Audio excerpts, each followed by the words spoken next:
Selamat datang di channel Pemuja Malam. Jangan lupa like, share, and subscribe ya. Terima kasih. Chapter 33. Ajang pamer. Kenyang, kata kita sambil mengelus perutnya. Pasti berat badan gue bakalan naik lagi deh. Kita memayunkan bibirnya. Ya pastilah berat badan nambah. Orang semua makan lo embat, ceplos Raka. Rasa banget sih lo, kita bangkit dari kursinya. Mau kemana? Tahan Gilang. Ke toilet. Jawab kita sambil menunjuk ke arah toilet. Oke, gue kira ngambek mau kabur pulang, kata Gilang sambil terkekeh. Kita melenggang dengan pede melewati orang-orang yang sedang makan. Kita menghidupkan keran lalu cuci. Cewek kok modelnya kayak gini? Pasti dia jomblo. Bisik dua orang cewek yang awalnya sedang dandan di sebelah kita. Jomblo akut, pasti gak laku. Jadi cewek kok gak bisa merawat diri, gak ada anggun-anggunnya. Merusak citra sebagai perempuan, nyinyirnya. Kalian berdua ngomongin gue. Kita berdiri tegak menghadap ke dua cewek itu. Iya, kenapa? Gak terima? Katanya sewot langsung pergi dan menabrak tubuh kita. Cantik tapi kok mulutnya busuk. Ih, amit-amit. Bisa-bisa kalian lagi yang gak laku. Omel kita sambil meninggalkan toilet. Kita mengerutkan keningnya saat melihat dua perempuan itu sedang cengar-cengir merayu Gilang, meminta nomor WhatsApp-nya. Idih, cewek-cewek gatel gak tahu malu. Kita langsung berjalan mendekati Gilang. Sayang, maaf ya nungguin lama. Kita menerobos dua cewek itu lalu menggadang tangan Gilang. Gilang heran, tidak biasanya dia memanggilnya dengan panggilan sayang. Kedua cewek itu kaget melihat cowok keren itu pacar dari cewek yang mereka berdua hina. Sayang, siapa mereka? Kata kita dengan wajah pamer. Katanya sih mereka teman SMP gue, tapi gak tahu juga sih, lupa. Oh, kalian berdua teman SMP-nya pacar gue. Mau tukar nomor WhatsApp-nya? Jangan ngarep. Kata kita dari suara manja sampai ngegas. Kita membawa pergi Gilang keluar restoran. Sesampai di luar, kita menengok ke dalam, lalu melepaskan gandengan tangannya. Kenapa dilepas? Tanya Gilang. Kan udah gak ada mereka. Jadi gue itu cuma dibuat ajang pameran gitu ya? Gilang melipat kedua tangannya di dada sambil memasang muka sebal. Gak juga, gue itu suka beneran lo sama lo. Gak buat ajang pameran. Kalau gitu cium gue. Gilang menundukkan badannya sedikit lalu menunjuk pipi kirinya untuk dicium kita.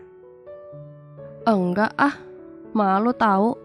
Kita menggelengkan kepala sambil melihat kanan kiri. Oke, berarti lo emang gak sayang sama gue. Gilang berdiri tegak lalu membuang muka. Kak, kita menarik ke meja Gilang. Gilang mengabaikan kita. Kak Gilang, jangan ngambek dong. Kita bingung cara membujuk Gilang. Kita tengok kanan kiri, lalu menjijitkan kakinya dan mencium dengan cepat pipi Gilang. Setelah itu dia kabur ke parkiran menuju mobil Raka. Gilang tersenyum lalu berjalan mengejar kita. Gilang mengetuk jendela kaca mobil Raka. Raka pun membukanya. Ada apa? Tanya Raka. Gak apa-apa, cuma mau bilang hati-hati mengemudinya. Bawa pulang dengan selamat pacar gue, katanya dengan menatap kita yang wajahnya sudah merah tomat gara-gara malu. Ada apa nih? Tanya Raka sambil menutup kaca mobilnya. Gak ada apa-apa, kenapa sih lo ngeliatin gue kayak gitu? Kita memalingkan wajah Raka dengan tangannya agar dia tidak memandangi dengan penuh curiga. Lo habis kiss ya? Raka menunjuk bibir kita. Apaan sih? Enggak. Awas aja lo, sampai ciuman gue aduin sama Kak Genta sama Papa. Aduan banget sih, lagian gue juga bukan anak kecil.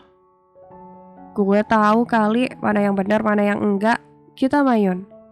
Bagus, adik gue itu harus bisa jaga diri, katanya sambil menjalankan mobilnya.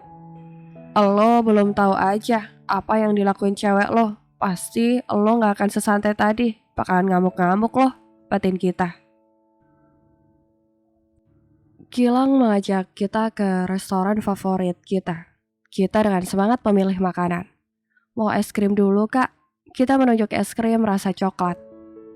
Iya, Gilang memesankan es krim dulu agar bisa dimakan sambil menunggu menu utama datang.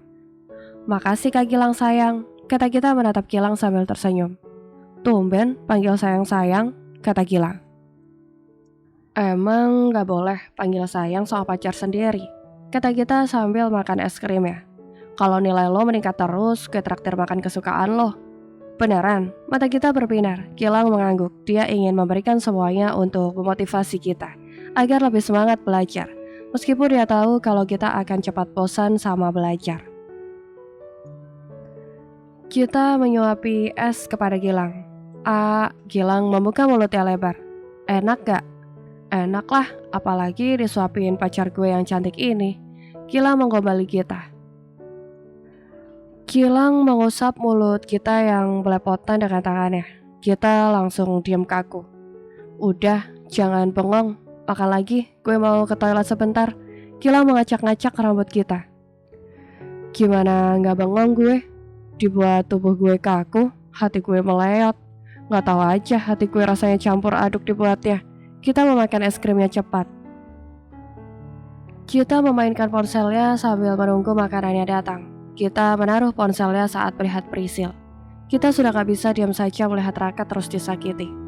Prisil, panggil kita. Prisil menoleh dengan muka kesal bercampur kaget harus ketemu kita lagi. Siapa lagi cowok yang lo bawa? Tanya kita.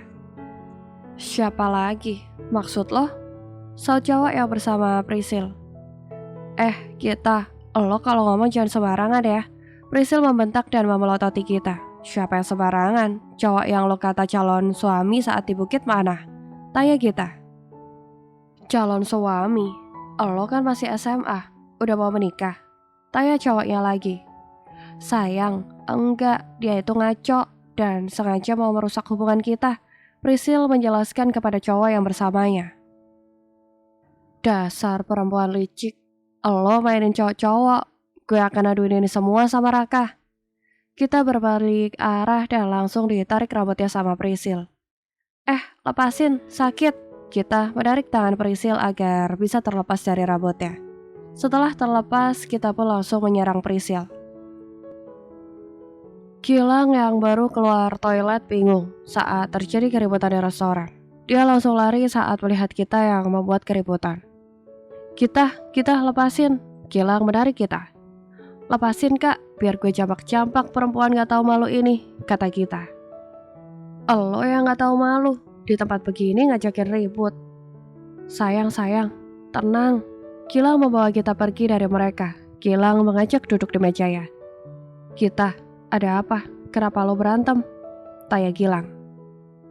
Dia itu cewek rese, gak tahu diri, gak tahu malu, harus dijambak-jambak, kata kita dengan emosi. Mau serese apa dia, lo gak boleh main jambak. Gimana kalau dia menuntut? Kamu bisa dibawa ke polisi, kata Gilang. Dia gak akan berani, jawab kita dengan pede. Memangnya siapa dia? Pacar Raka. Dia itu selingkuhin Raka, gak cuma satu cowok. Mata kita mulai berkaca-kaca. Lo udah bilang sama Raka? Kita menggelengkan kepala pelan. Gue bingung ngomongnya. Gue takut Raka hancur, katanya sambil menangis. Gilang menarik kita dalam pelukannya sambil mengusap kepalanya lembut. Dia tahu gimana bingungnya kita untuk menyampaikan hal yang sangat buruk itu kepada orang yang dia sayangi. Tapi lo harus bilang sama Raka, biar dia tidak semakin hancur kalau tahu, kata Gilang. Gimana ngomongnya, mereka pacaran sudah hampir 2 tahun dan kenal lebih dari 4 tahun. Apa Raka bakal percaya? Sedangkan dia cinta banget sama Prisil, jawabnya dengan sesenggukan. Ya sudah, jangan menangis lagi. Nanti gue bantu cariin jalan keluarnya. Sekarang usap dulu air mata lo dan makan. Katanya lo lapar kan tadi? Gilang menghapus air mata yang menetes di pipi kita. Raka berhenti di depan kasur kita saat melihat ponselnya berdering. Wih, si bucin nih telepon. Raka mengangkat teleponnya. Halo sayang, kata Gilang saat teleponnya terangkat. Halo, ini siapa? Kenapa panggil sayang-sayang? Raka menjawab dengan menutup hidungnya. Halo siapa? Ini benar kan nomor teleponnya kita?